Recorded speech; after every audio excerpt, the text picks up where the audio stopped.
Evangelizzazzjoni u wkoll nagħlem it-teoloġija morali fil-Fakultà tat Teoloġija fl-Università ta' Malta. Forsi iktar importanti minn hekk jiena wkoll mara miż-żewġa u għandi 3 tfal. Magħkom illejla xtaqt naqsam ftit riflessjonijiet marbutin kif tafu ma' żjara tal-Papa. Issa wasal il-countdown l-aħħar ġimgħa. Qegħdin nistennew ngħid għalija jien qed nistenna biħġari. U f'din ir-riflessjoni tal-lejla se nipprova nitratta dan is-suġġett li huwa forsi jidher xi ftit astratt, issa nitkellmu ftit iktar, fuq il-ġustizzja, il-ħniena u r-rikonċiljazzjoni.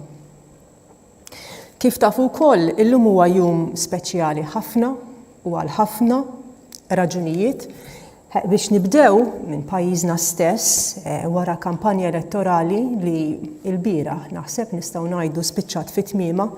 Illum qegħdin nirriflettu dwar id-direzzjoni li nixtiequ li pajjiżna jieħu f'dawn il-5 snin li ġejjin. U iktar minn hekk naħseb b'mod iktar ġenerali għandna bżonn naħseb jien li nirriflettu wkoll fuq mistoqsija iktar skjetta li jiena kelli l-opportunità nipparteċipa fiha fil-fatt 10 snin ilu. 10 snin ilu kienet nidiet proġett il-Knisja Maltija through il-Pastoral Formation Institute fejn f'dan il-proġett li konna minna kien li ġbarna diversi persuni biex minn kull aspett tas-soċjetà, minn diversi setturi tal-pajjiż fil-fatt edukazzjoni, saħħa, kummerċ, ġurnalisti, artisti, eċċetera, u flimkien konna rriflettejna dialogu wara l-ieħor fuq din il-mistoqsija. X'tip ta' soċjetà nixtiequ li ngħixu fiha. Dak kien 10 snin ilu u kienet esperjenza fl-opinjoni tiegħi sabiħa ħafna ta' dialogu. Minn dak iż-żmien naħseb il-koll nistgħu ngħidu pajjiżna għadda minn diversi esperjenzi qawwija. F'dal aħħar sentej żgur li għaddejna minn esperjenza qawwija ħafna u mhux pajjiżna biss, għadna għaddejjin minnha, qed nisperaw li forsi qed noħorġu minnha ovvjament qed ngħid tal-pandemija. Imma naħseb li din il-mistoqsija tibqa' rilevanti ħafna. U fil-fatt il-Papa Franġisku fl-aħħar mill-aħħar naħseb din ukoll hi riflessjoni li jitlobna li nistaqsu mhux biss aħna f'Malta imma d-dinja kollha. Fl-istess ħin ukoll illum għadna jiena ma kellix ċans nara x'kont qiegħda fi triqti hawnhekk, imma naħseb intom kellkom l-opportunità li taraw il-konsagrazzjoni lill-Verġni Omna Marija tal-popli Russi u Ukreni f'dan il-ġest tas-sew qawwi minn Papa Franġisku favur il-paċi. Ftit tal-ġimgħat ilu kont qiegħda f'kuntest simili, kont qiegħda nagħti talk oħra.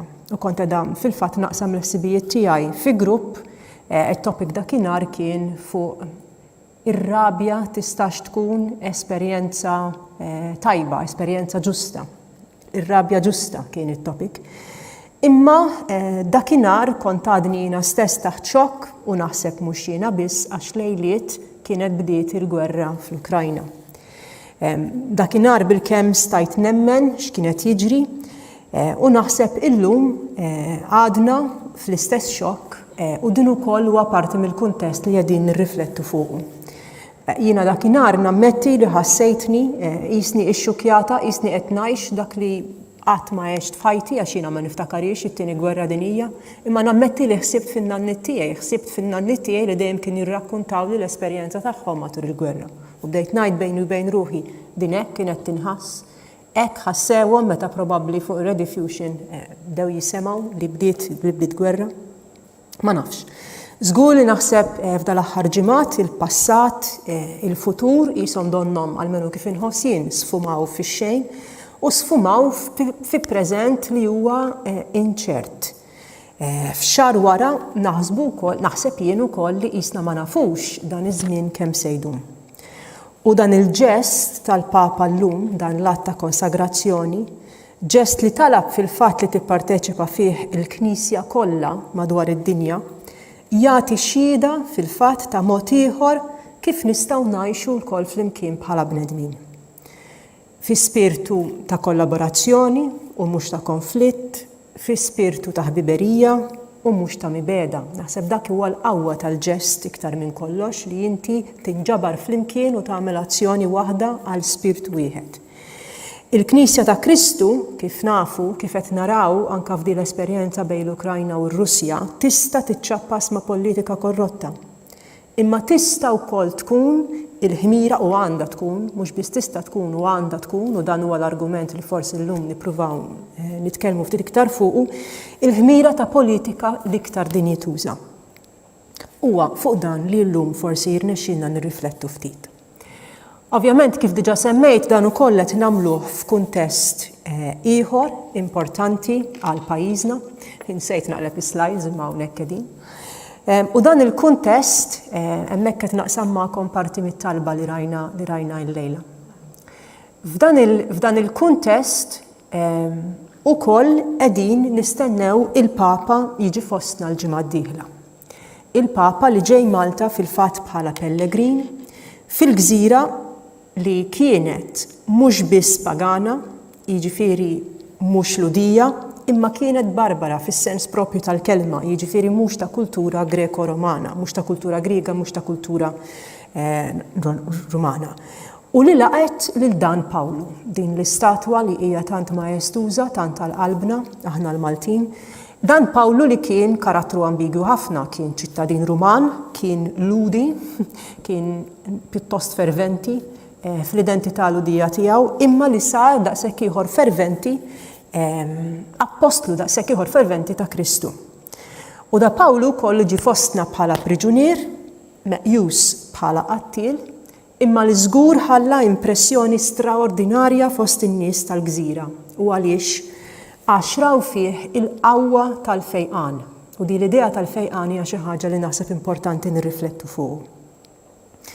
Naħseb jekk nifqu naħsbu ftit, jekk m'għandniex għalfejn naħsbu wisq, jekk inħarsu naqra lejn ħajjitna lejn dawk ta' madwarna, kollha għandna bżonn li nfiequ sew mill-ġrieħi tar-ruħ u kemm tal-ġisem, mill-mard tar-ruħ u tal-ġisem. Huwa wkoll fuq dan li naħseb tajjeb li nitkellmu ftit illum. U mhux biss għax jorbot mat-tagħlim ta' Papa Franġisku, imma wkoll għax huwa dak li l-Papa se jirrifletti fuq u fostna fil-Vanġelu tal-ħames ħadd tar-Randan. Il-ħadd li ġej se jkun il-ħames ħadd tar-Randan, il-Papa se jqaddes fostna u l-Vanġelu dakinhar se jkun proprju fuq din it-tema.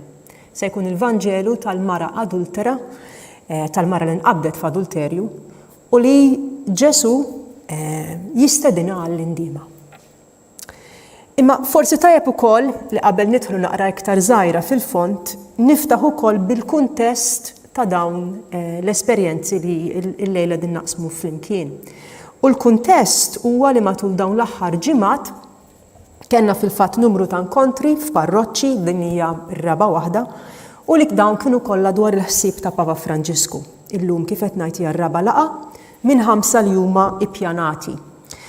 Daw bdew bażikament tul ir-Randan, tul l-esperjenza tar-Randan. Bdejna flimkien b'riflessjoni fuq l-ambjent, jiġifieri fuq il-ħolqien u l-parteċipazzjoni attiva tal-bniedem fil-ħolqien. Komplejna mbagħad wara li rriflettejna fuq il-ħolqien, bdejna nirriflettu fuq ir-relazzjonijiet. Naħseb din importanti li nidħlu f'dan il-kuntest. L-ewwel riflessjoni kienet iktar fuq ir-relazzjonijiet bejn il-ġenerazzjonijiet u għalhekk it-tema jisaffukat iktar fuq iż-żgħażagħ, imma f'dan is-sens li iż-żgħażagħ huma l-ħolma tal-futur u jekk ħolma tal-futur bil-fors li jibnu fuq il-passat. Għal Papa Franġisku kif tafu hija importanti ħafna din l-esperjenza interġenerazzjonali fejn jitkellem kif in-nanniet għandhom bżonn dejjem jiltaqgħu man-neputijiet. Li huwa l-iktar importanti f'din ir-riflessjoni li naraw kif iż-żgħażagħ għandhom bżonn is-sosten tagħna l-kbar għaliex biex ma jirrepetux l-iżbalji tagħna u għalhekk l-importanza tal-edukazzjoni, imma anke biex nagħtuhom kuraġġ u nsostnuhom għax se jkollhom bżonn jieħdu deċiżjonijiet ibsa fil-futur. Hija dan is-sens li they need to be well equipped għal dinja li għadha qiegħda titwieled f'postna. Imma l-ġimgħa l-oħra rajna wkoll kif jinbnew ir-relazzjonijiet li għandna bżonn nibnuhom iktar fil-preżent. Qisu l-mod kif qed inħares li din l-esperjenza li għamilna flimkien kienet li l-ewwel bdejna bil-kuntest l-iktar wiesa, l-ambjent li ngħixu fih. Imbagħad ħallna għall-istorja. Kif minn ġenerazzjoni għall-oħra aħna ngħaddu dak li tallimna lil xulxin. Imma mbagħad il-ġimgħa l-oħra meta tkellimna iktar, konna fil-parroċċa ta' Marsa Scala u tkellimna iktar fuq l-esperjenza fil-familja, ir-riflessjoni kienet iktar fuq ir-relazzjonijiet u kif dawn jinbnew. Dak huwa l-punt tal-familja, x'il-familja huwa l-ewwel kuntatt fejn aħna nibnu relazzjonijiet tagħna. Fil-familja fil-fatt nitgħallmu l-lingwaġġ tal-imħabba minkejja l-ħafna konflitti. U nitgħallmu kif ħafna drabi jirrepeti l-Papa nieħdu paċenzja b'xulxin bħala miż-żewġin imma anke bħala aħwa.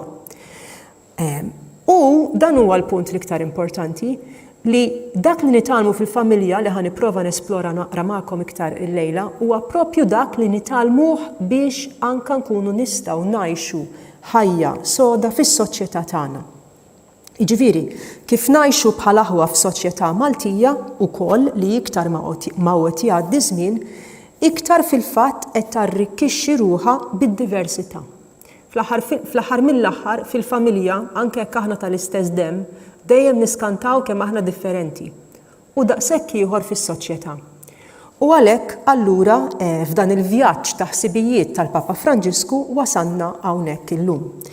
Fejn l-idea hi li se naqsmu ftit aktar minnu Papa Franġisku u l-ħsibijiet tiegħu fuq il-prinċipji l-iktar bażiċi.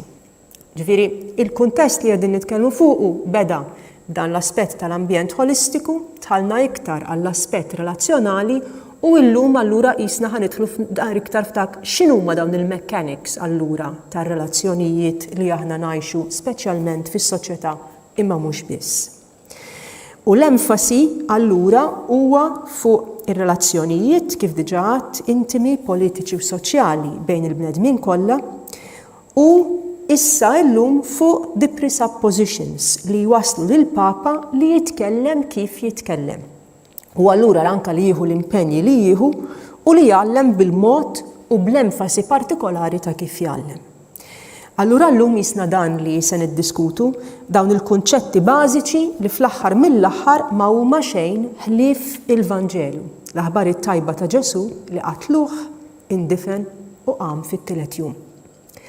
Issa forsi tistgħu tgħiduli imma din x'għandha x'taqsam din il-proklamazzjoni, x'għandha x'taqsam mar-realtajiet ebsin li qed ngħixu fihom, x'għandha x'taqsam mal-gwerra fl-Ukrajna, x'għandha x'taqsam mal-inġustizzja minħabba l-kulur tal-ġilda, korruzzjoni fil-politika, f'abbużi ta' poter, inkluż fl-istituzzjonijiet tal-Knisja stess. Il-Vanġelu fiex jidħol f'dan kollu. U r-risposta naħseb li fil-fatt hi dawn it-tliet kelmiet li se nirriflettu fuqhom illum: il-ġustizzja, il-ħniena u r-rikonċiljazzjoni. Mal-ewwel xtaqt nagħtikom naqra teaser. U t-teaser huwa li qbatt biex ikonna idea vaga ħafna tal-ħsieb ta' Papa Franġisku, qbatt fil-fatt set, hekk diffiċli biex taqrawha, jiena ħanajdhom bil-Malti. Qbatt fil-fatt l-ewwel frażi, l-ewwel sentenza ta' set, ma ngħidux random, imma ma qatx indurhom wieħed mill-kitbiet ta' Papa Franġisku f'dawn l-aħħar 9 snin.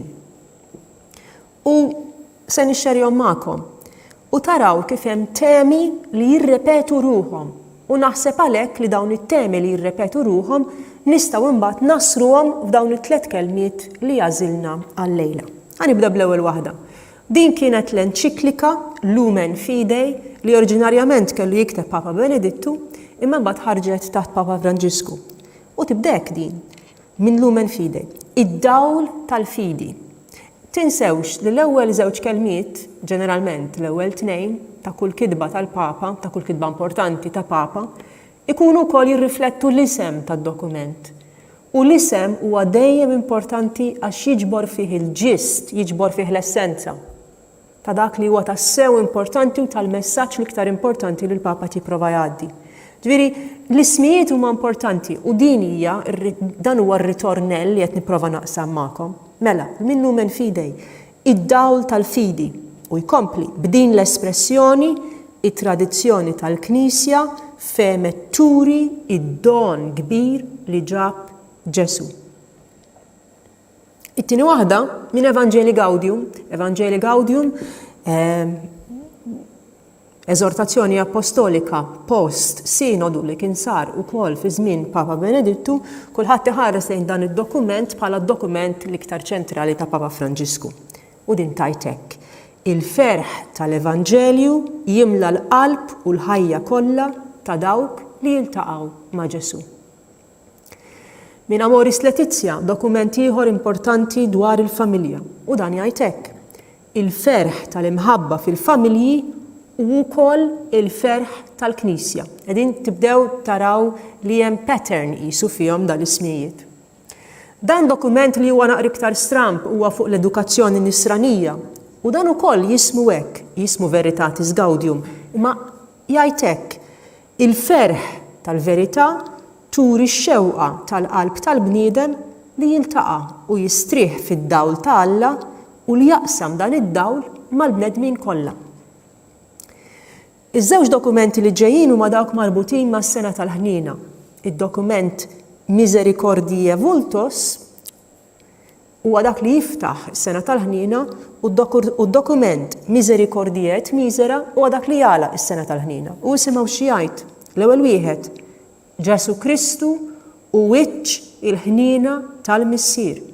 Il-misteru tal-fidi nisranija donnu jsib f'din il-kelma il-ġabra sħiħa tiegħu. Qisu qed jgħid il-fidi equals Ġesu Kristu wiċċ il-ħnina tal-missier. Id-dokument ieħor li jagħlaq is-sena tal-ħnina isemmi l-Santu Wistin. Il-ħnina u l-miżerja huma żewġ kelmiet li Santu Wistin juża sabiex jirrakkonta il-laqa bejn Ġesu u l-adultera. Kombinazzjoni dan huwa l-Vanġelu tal-ħadd li ġej. Ma setax isib espressjoni jisbaħ u aktar ċara minn din biex iwassal biex wieħed jifhem il-misteru tal-imħabba ta' Alla meta jiltaqa' mal-midneb. Imbagħad mill-famuż ukoll dokument dwar il-qdusija Gaudete et Exultate ifirħu tennew jgħid Ġesu lil dawk li huma persegwitati jew umiljati minħabba f'ismu. Imbagħad miż-żewġ enċikliċi famużi ħafna, waħda fuq l-ambjent u waħda kif il-koll ngħixu bħala ħwa, din hija t-tema li għażilna għal din is-setta talks, Laudato Si tkun imfaħħar mulejja kien Janni San Franġisk t'Assisi f'din l-anja sabiħa u jfakkarna li d-dar komuni waħda tagħna qisha wkoll oħtna li magħha naqsmu ħajjitna u bħalhom sabiħa li tilqana f'dirajja u fratelli tutti wkoll ispirata minn San Franġisk t'Assisi indirizza, di interessanti, indirizza lil ħutu kollha irġiel u nisa u proponilhom stil ta' ħajja li għandha t-toma tal-Vanġelu. Imbagħad dan dokument ibes marbut ma' l-abbużi fil-Knisja ukoll però għandu din l-istess tema, id-dokument Vos Estis Lux Mundi, intom id-dawl tad-dinja. Belt li tkun qiegħda fuq muntanja ma tistax tinħeba, Sidna Ġesu Kristu isejjaħ lil kull fidil biex ikun eżempju imdawwal ta' virtù, integrità u qdusija. Insomma, dawn kienu ftit hekk biex nagħti flavor mit-talim ta' Papa Franġisku u għalija almenu meta narhom flimkien it-temi li jidwu f'dawn id-9 snin ta' tmexxija ta' Papa Franġisku niġborhom f'dawn il-kelmiet. Il-ferħ, id-dawl, Ġesu Kristu, il-Vanġelu u dawn il-klim kollha b'xi mod u maniera kollha jesprimu l-istess esperjenza, l-istess realtà, l-istess misteru divin li huwa l-ħnina tal-missier. U din fil-fatt hija t-tema prinċipali. Iż-żewġ kelmiet l-oħra, allura, il-ġustizzja u r-rikonċiljazzjoni nistgħu narawhom sa ċertu punt bħala iż-żewġ idejn tal-ħnina, qishom il-frott tal-parteċipazzjoni tagħna bħala bnedmin f'din ir-realtà ċentrali tal-eżistenza tal-bniedem li huwa l-fatt li Alla iħen.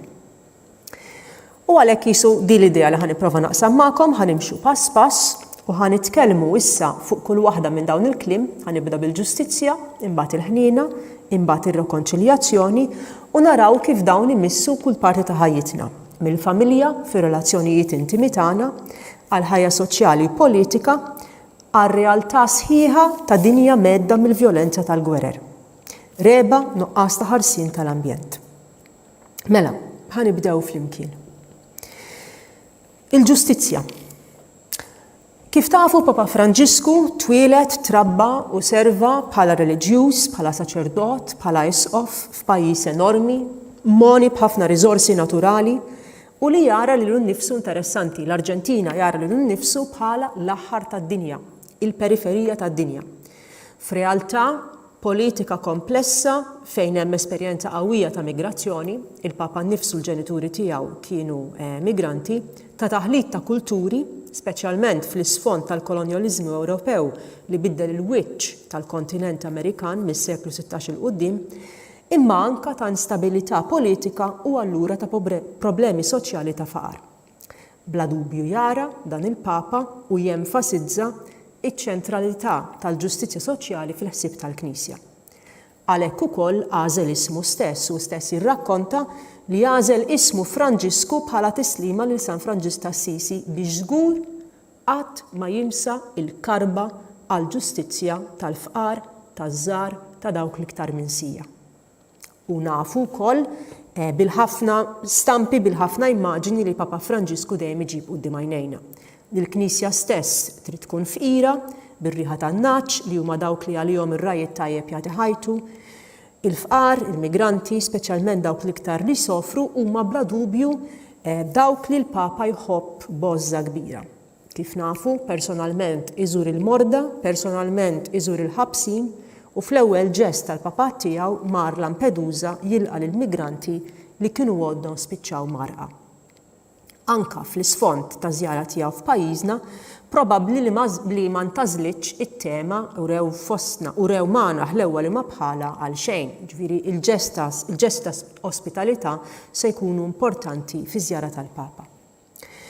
Imma, u din qed nipprova ngħid, importanti li dawn il-ġesti narawhom fis-sinifikat proprju tagħhom. Il-Papa ma jagħmilx dawn il-ġesti u ma jitkellimx b'qawwa kontra r-reba, l-korruzzjoni, kontra l-ħerba tal-ambjent, kontra l-indifferenza lejn il-fqir u dawk li jaħarbu minn pajjiżhom f'disperazzjoni għax huwa xi bniedem twajjeb u straordinarju. Iva, bla dubju l-Papa huwa bniedem twajjeb u straordinarju, għandu kompassjoni kbira. Imma il-punt mhux dak, il-punt huwa li meta l-Papa qed jitkellem fuq dawn it-temi, mhux qed jitkellem għax qiegħed jgħid li n-nisrani biss jgħixha din ir-realtà. Fil-fatt il-maġġoranza ta' drabi li l-Papa jitkellem fuq dawn it-temi, speċjalment fl-enċikliċi soċjali tiegħu, Laudato Si u Fratelli Tutti, huwa qed jindirizza lid-dinja kollha, qed jindirizza lil kulħadd, propju għax jafsew li qegħdin nitkellmu fuq dak li kwalunkwe persuna tista' tifhem u allura tagħżel li tagħmel. U f'dan is-sens li qed nipprova ngħid li l-ġustizzja li hija l-ġustizzja li qabel kollox twassal lill-Papa biex jiddefendi l-fqir.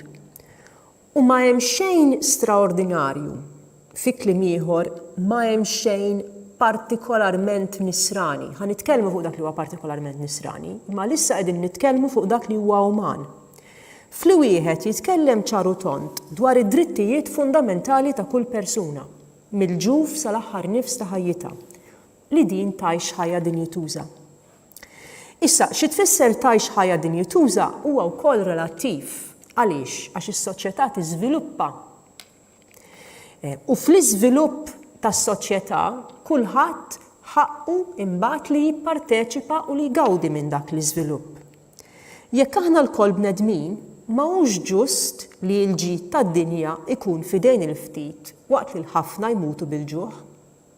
Mhux ġust li dawk li jgħixu fis-sigurtà jabbandunaw għall-mewt lil dawk li huma f'periklu.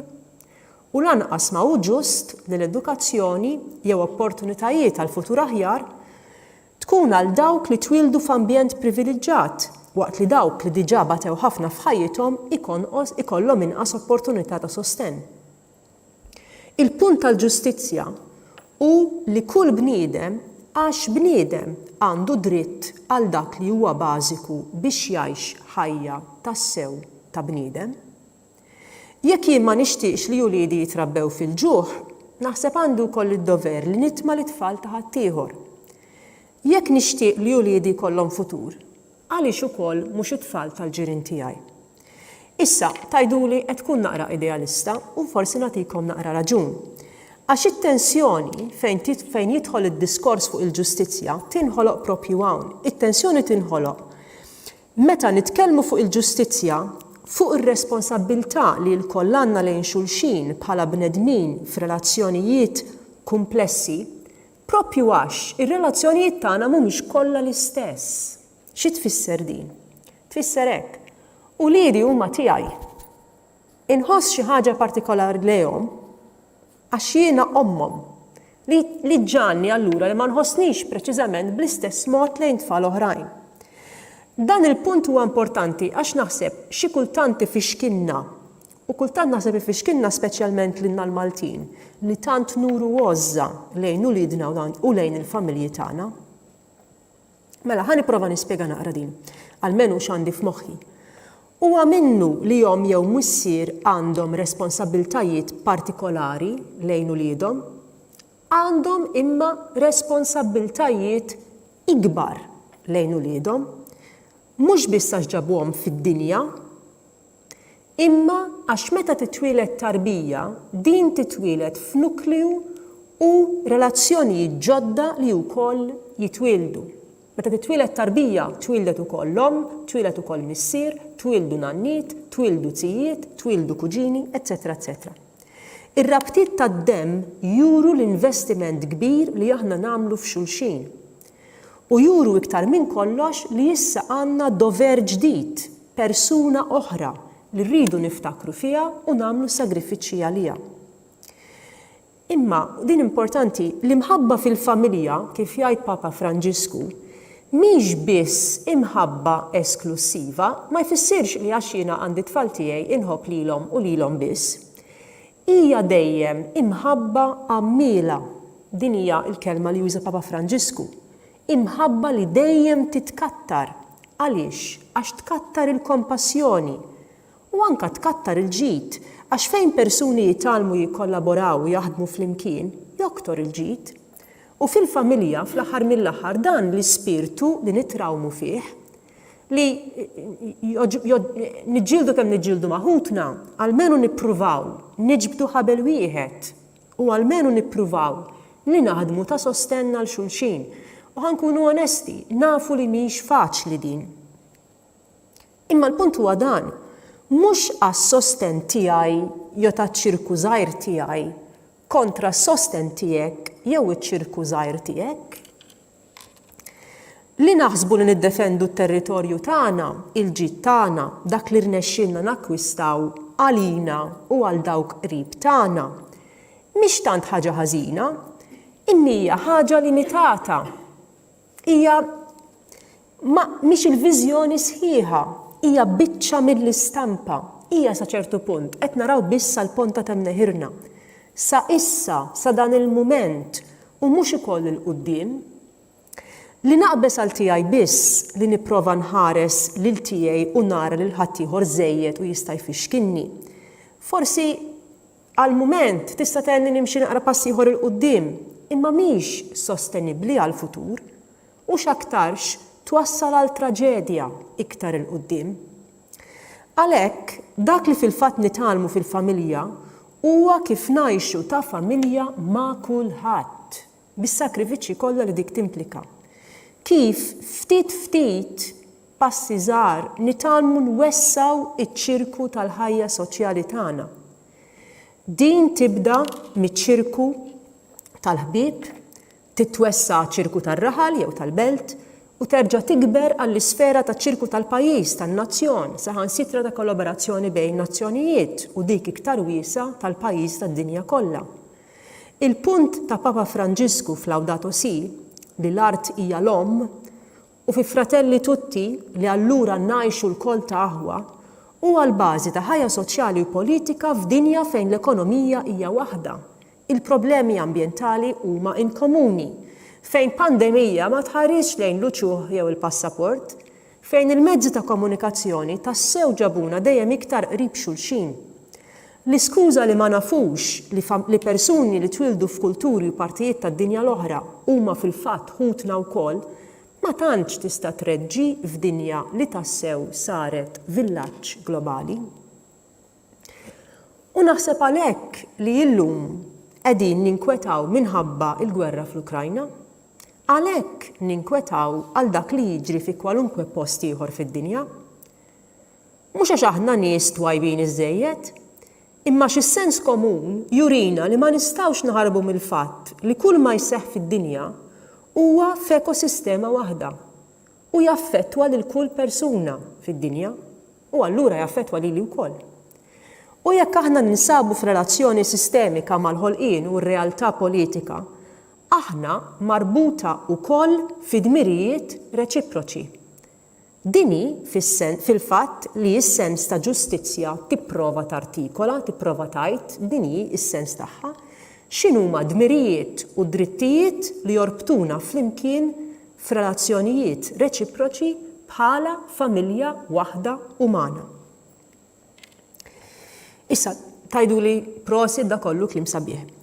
Għax nafu wkoll però li żgur aħna bħala bnedmin fil-fatt nonqsu bil-kbir. Nonqsu mid-dmirijiet tagħna u nonqsu mir-rispett lejn xulxin. Nidħlu f'relazzjonijiet ta' pika, ta' għejra, ta' mibeda, ta' violenza.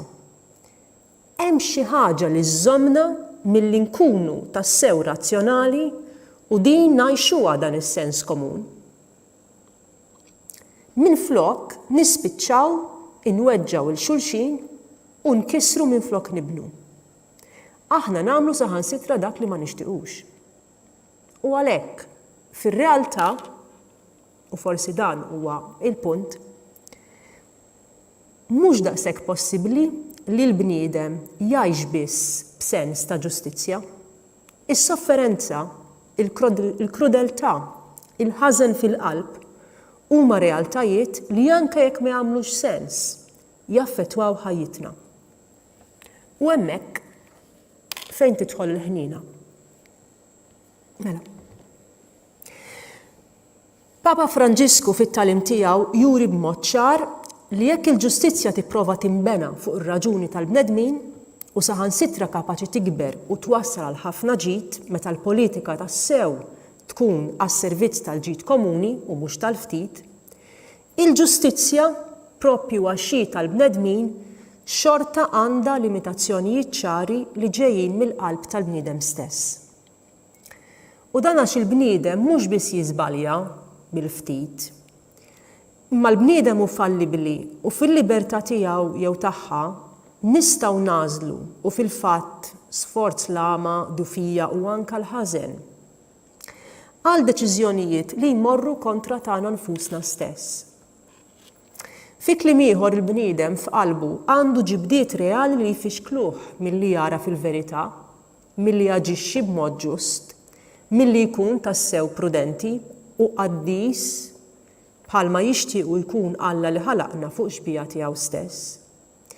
Il-biża, il-korla, s-supervja, l-għejra, is-sens proporzjonat ta' mistħija, that sense of shame li jiena ma jinxejn li tkissrek hekk minflok tibnik tkissrek.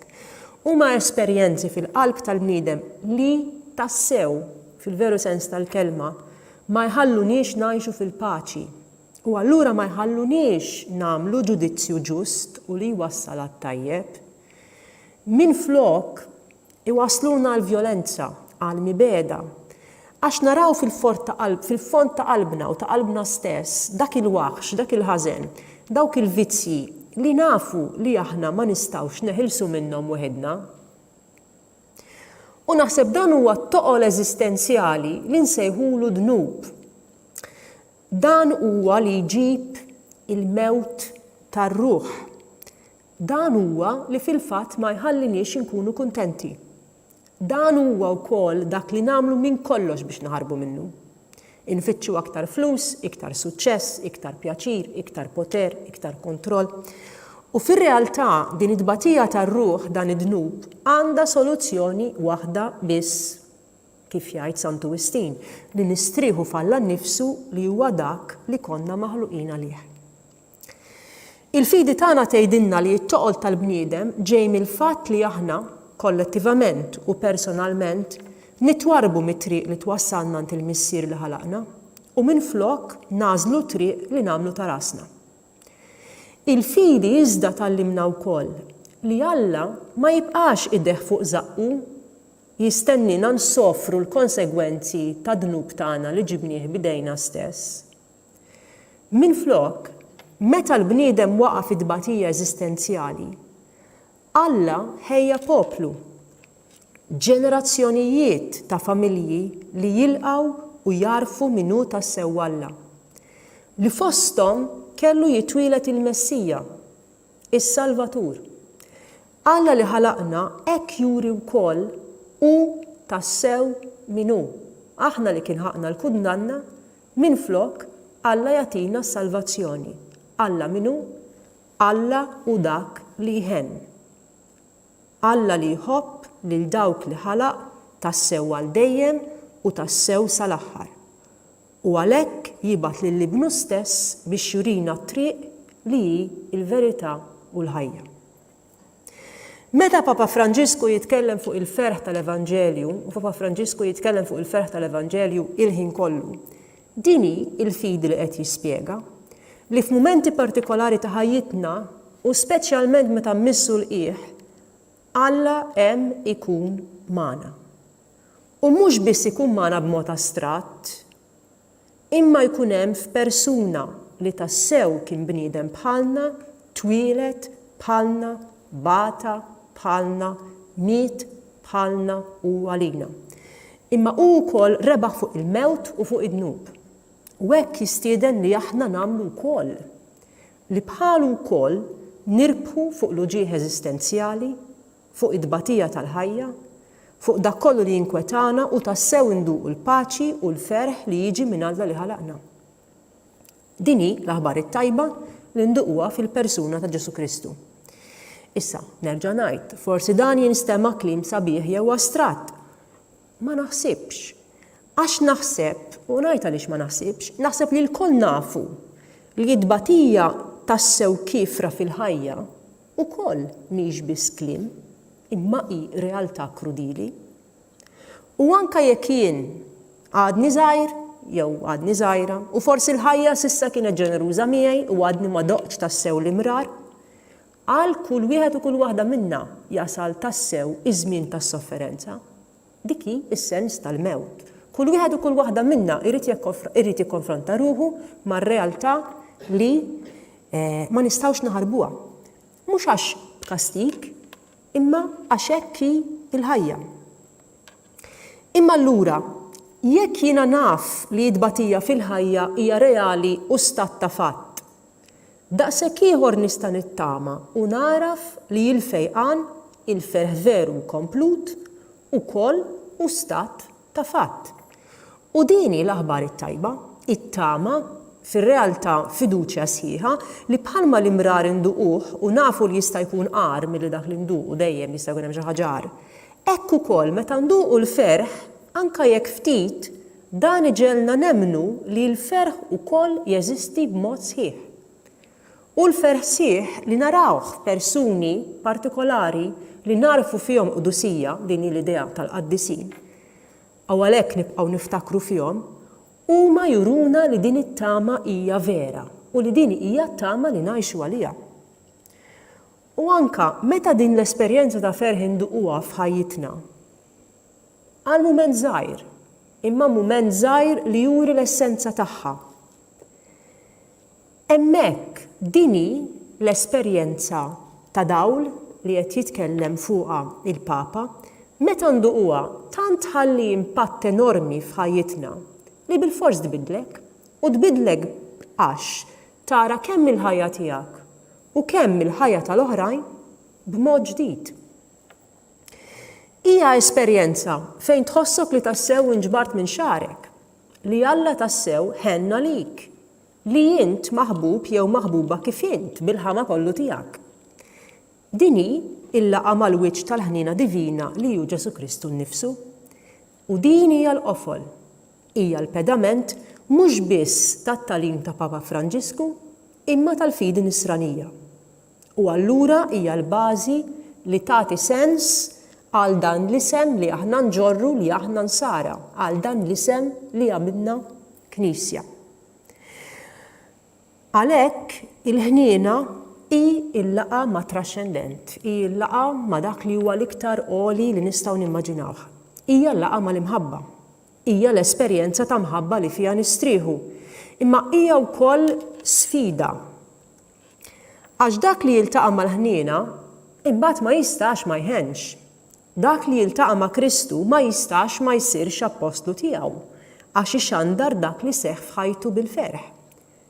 Dini l-esperjenza ta' Pawlu, l-apostlu missierna, dini dak li rċivejna bħala Maltin, meta anke kif kien għadu salvat mill-arqa u għajjim mejjed, Pawlu xorta fejjaq lill-morda, Pawlu xorta xandar lil Kristu. Il-ħniena ma nistgħux nżommu għalina, bil-fors irdu ngħaddu għal il-proxmu.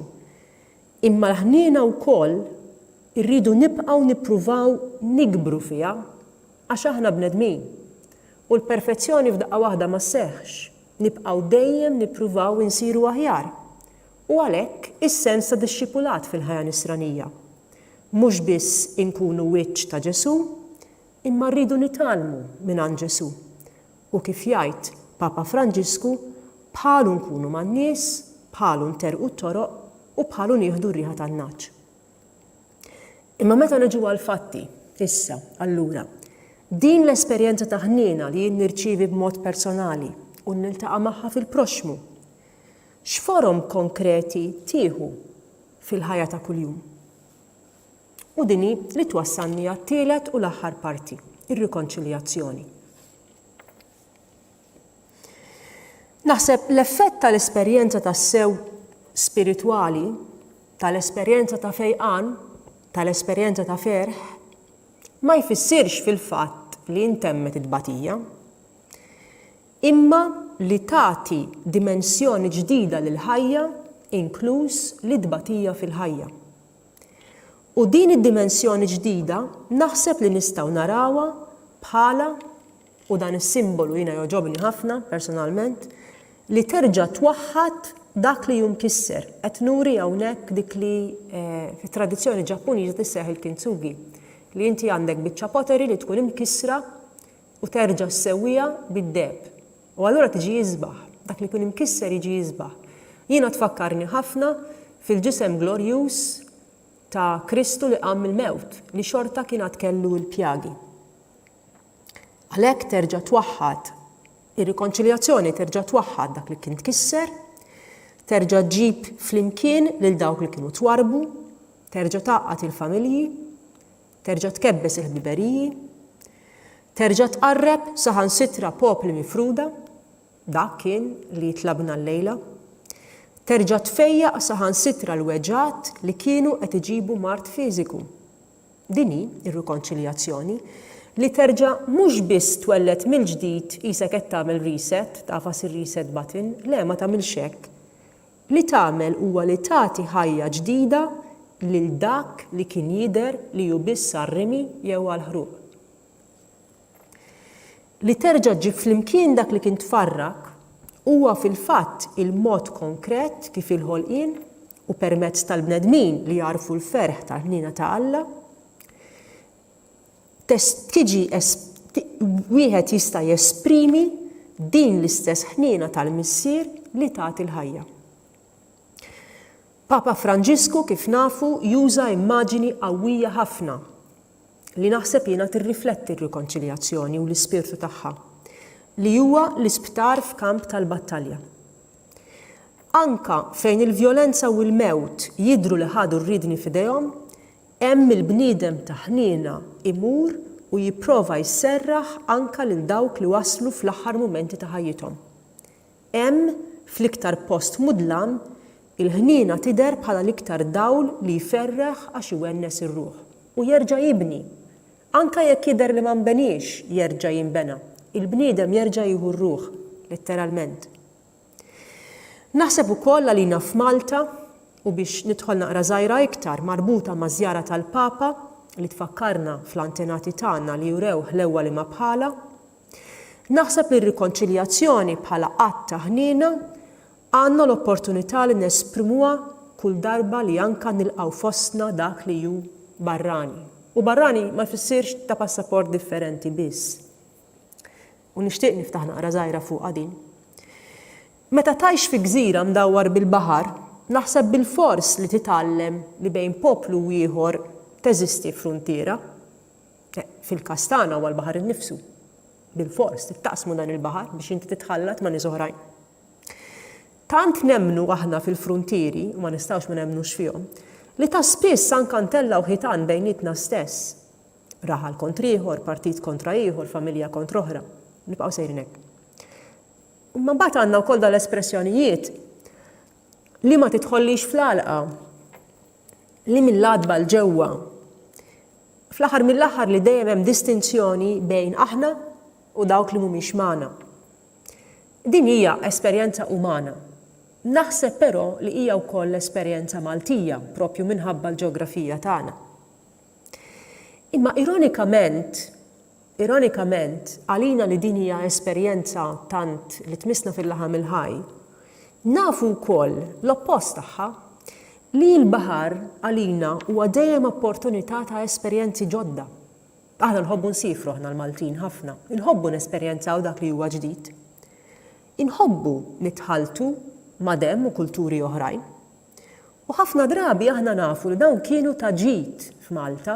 Aħna dal-aħħar xtrajt minn fuq l-internet it-test biex nagħmel it-test tad-DNA. Propju għax għandi kurżità, għax jiena Maltija u għandi kurżità nkun naf id-dem tiegħi kemm huwa mħallat. Għax aħna l-Maltin hekk aħna. Għadni ma battux it-test. Imma din l-istorja tagħna li aħna dejjem nitħaltu għax għalkemm għandna l-frontieri dawn huma porużi, għalmitna nkunu flessibbli, nkunu reżiljenti, nafu ħafna mmorru man-nies, nafu ħafna nilqgħu lil dak li jkun, nafu ħafna nifirħu b'dak li jkun u nġajluh inħossu komdu magħna, għandna vera nies tassew ospitabbli u tassew nies għadhom tad-deb. Dawn il-karatteristiċi tassew jagħmluna poplu li qudiemna dejjem u f'kull mument għandna għażla u għażla ċara. Jew li nwebsu qalbna kontra xulxin, jew li nkunu xhieda ta' ħniena u ta' rikonċiljazzjoni. Din l-għażla kif qed ngħid laqqas biss hija ta' darba, hija ta' kuljum u f'kull mument li aħna fis-soċjetà tagħna niltaqgħu ma' dawk li huma fostna imma mhux bħalna. Jiġifieri niltaqgħu ma' kull proxmu fl-aħħar mill-aħħar, ma' kull ġar, għax kull relazzjoni dejjem fraġli, kull relazzjoni dejjem jibsa u dejjem xi ftit jew wisq tqanqal xi sens ta' vulnerabilità.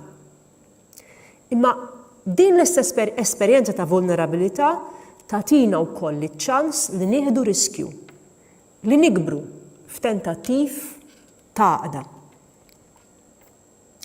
Huwa f'dan il-mument li għax nitħeġġu nkunu wkoll tassew xhieda tal-Vanġelu tal-ħniena. U li għandna wkoll allura l-opportunità li ngħixu stil ta' ħajja ġdid fil-politika u l-ħajja soċjali tagħna. Ħanikkonkludi għax qed jibda jafas il-ħin bi kwotazzjoni minn Papa Franġisku stess. Jiena lablabt ħafna llum naħseb li tajjeb li nagħlaq tassew bil-kliem tal-Papa waqt li qegħdin nistennew f'din l-aħħar ġimgħa. Ħanaqsam magħkom quote pjuttost twila, żewġ paragrafi mill-kitba ta' Papa Franġisku feluq il-ġublew tal-ħniena. Il-kitba hija Misericordiae et Misera. Fuq l-iskrin se naqsamhom bl-Ingliż imma se naqrawhom bil-Malti.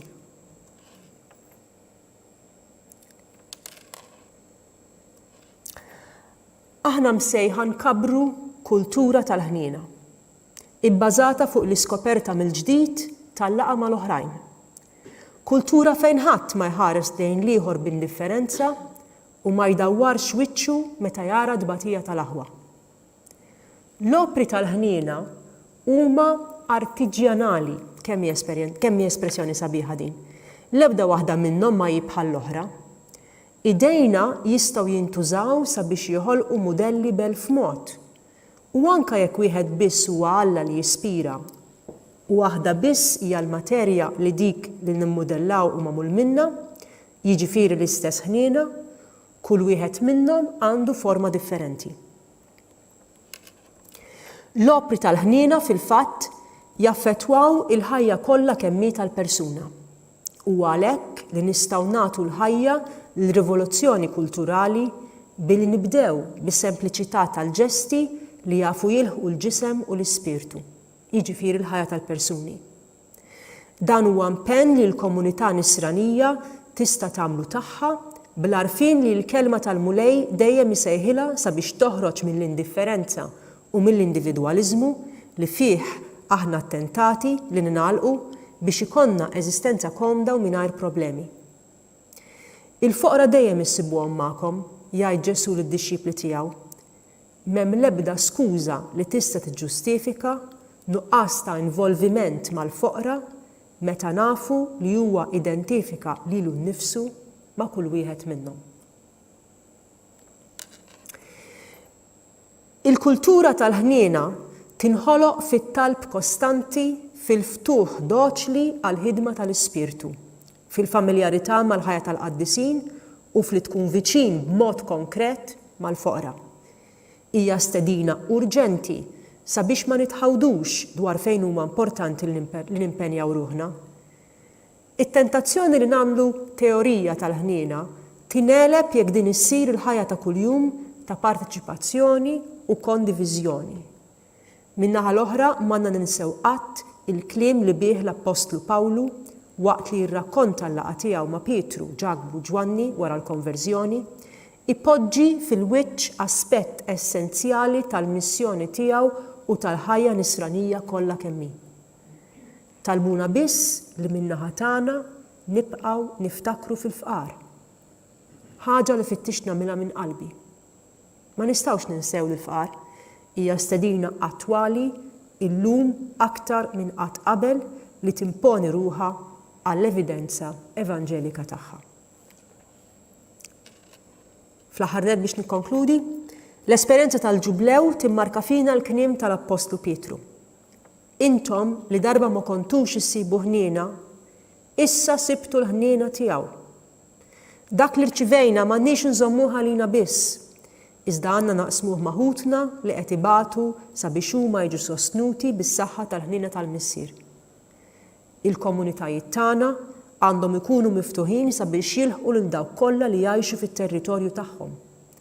Ħalli bekk iż-żgħila ta' Alla tasal għandhom permezz tax-xhieda ta' dawk li jemmnu. Dan huwa iż-żmien tal-ħniena. Kuljum tal-mixja tagħna huwa mmarkat mill-preżenza ta' Alla li jmexxi l-passi tagħna bil-qawwa tal-grazzja li l-Ispirtu jferra fil-qalb sabiex jiffurma u jagħmilha kapaċi tħobb. Dan huwa żmien tal-ħniena għal kulħadd u għal kull wieħed u waħda minna sabiex ħadd ma jasal jaħseb li huwa barrani għal Alla li jinsab dejjem qrib u għal qawwa tat-tenerezza tiegħu. Dan huwa żmien tal-ħniena sabiex dawk li huma dgħajfa u bla difiża imbeda weħidhom jistgħu jilqgħu il-preżenza tal-aħwa li jsostnuhom fil-bżonnijiet tagħhom. Dan huwa żmien tal-ħniena sabiex il-foqra iħossu fuqhom infushom il-ħarsa ta' rispett iżda attenta ta' dawk li wara li rebħu l-indifferenza skoprew dak li huwa essenzjali fil-ħajja. Dan huwa żmien tal-ħniena sabiex kull midneb ma jgħajja qatt jitlob maħfra u jħoss li tal-missier li dejjem tilqgħu u tiġibdu lejh. Grazzi. Jekk tkunu tixtiequ tgħaddu xi kummenti jew ikolkom xi mistoqsijiet personali, ħallejtilkom l-email address tiegħi. Issa fil-każ jekk tixtiequ ikollna dialogu iktar kalm.